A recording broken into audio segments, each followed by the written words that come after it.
ক্রিকেটটা বাঙালির রক্তে মিশে আছে। মার্কিন মূলকে ২২ গজের খেলা অপরিচিত হলেও যুক্তরাষ্ট্র প্রবাসীরা এখনও লাল সবুজের জার্সিতে শেকড়ের টান ঠিকই খুঁজে।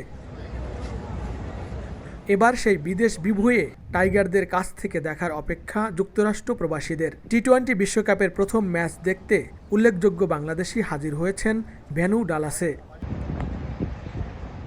যুক্তরাষ্ট্রের বিভিন্ন অঙ্গরাজ্য থেকে এই শহরে এসে পৌঁছেছে বাংলাদেশিরা। দেশের বাইরে থেকেও এসেছেন অনেকে।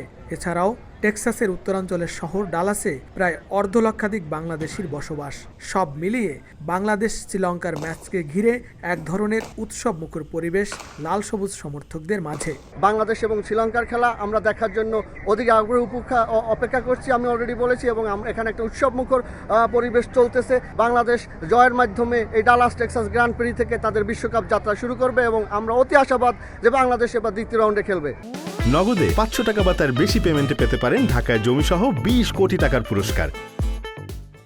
দলের সাম্প্রতিক পারফরমেন্স যেমনই হোক না কেন, ডালাসে বাংলাদেশ দলের জন্য গলা ফাটাতে প্রস্তুত প্রবাসীরা।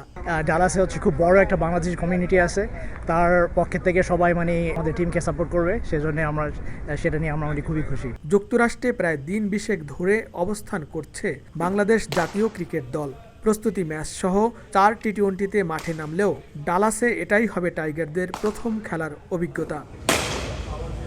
খেলা দেখতে এরই মধ্যে যুক্তরাষ্ট্রের ডালাসে জড়ো হয়েছে বিপুল সংখ্যক যুক্তরাষ্ট্র প্রবাসী বাংলাদেশিরা। তাদের আশা, প্রিয় দল বাংলাদেশ প্রথম বিশ্বকাপের প্রথম ম্যাচে শ্রীলঙ্কাকে হারিয়ে খেলবে পরবর্তী রাউন্ডে। যুক্তরাষ্ট্রের ডালাস গ্র্যান্ড প্রি স্টেডিয়াম থেকে লস্কর আল মামুন, সময় সংবাদ।